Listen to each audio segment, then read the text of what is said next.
शेवटी स्वीकृत सदस्याचा विषय शेवटी आमच्या राष्ट्र अजितदादा गटाचे नेते आदरणीय मकरंदाब असतील, आदरणीय नितीन काका पाटील असतील आणि तालुक्यातले नेते आदरणीय देशमुख साहेब असतील, अनिल भाऊ असतील, मनोजदादा असतील, म्हणजे सगळीच मंडळी.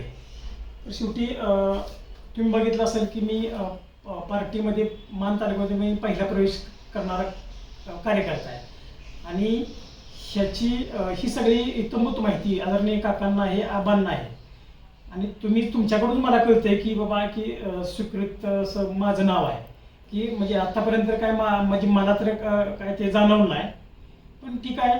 शेवटी पक्षश्रेष्ठीचे नाव घेईल किंवा मानला द्यायचं असेल तर शेवटी आदरणीय आमचे काका असतील, आमचे आबा असतील, ते योग्य ते निर्णय घेतील याची मला 100% खात्री आहे. की जिल्हा परिषद सदस्य 3 निवडून आले तर ते मी मागं पण पत्रकार बांधवांना सांगितलं होतं की 3 जिल्हा परिषद हे तर निवडून येणार का, त्याचं जे नियोजन होतं ते आदरणीय खासदार नितीन काकांनी गेले 6 महिन्यापासून चालू होतं. मी मागं पण तुम्हाला बाईटमध्ये सांगितलंय की शेवटी काय असतं, मारडी गट हा तात्यांच्या विचारांचा गट आहे, गोंधळ गट हा आदरणीय देशमुख साहेबांच्या विचाराचा गट आहे आणि कुकोडा गट हा अभयदादा आणि अनिल भाऊंच्या विचाराचा गट आहे.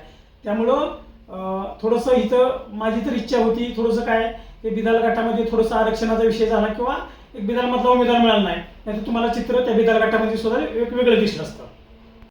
परिवर्तन व्हायचं ज्यावेळेस वायमध्ये परिवर्तन होतं तेव्हा इथं पण होणार आहे ना. शेवटी राजकीय लोकांना बोलणं विषय नाही ना, शेवटी तिथं मकरंदाबांचं काम, नितीन काकांचं काम हे आम्हाला माहिती आहे, जवळून बघितलंय. त्यामुळं ती लोकांनी म्हणून ते जनता काय म्हणते ही महत्त्वाचं आहे. शेवटी ग्राउंडला काम करणं महत्त्वाचं असतं. शेवटी पांढरी कापडं घातली म्हणजे पुढे होत नाही.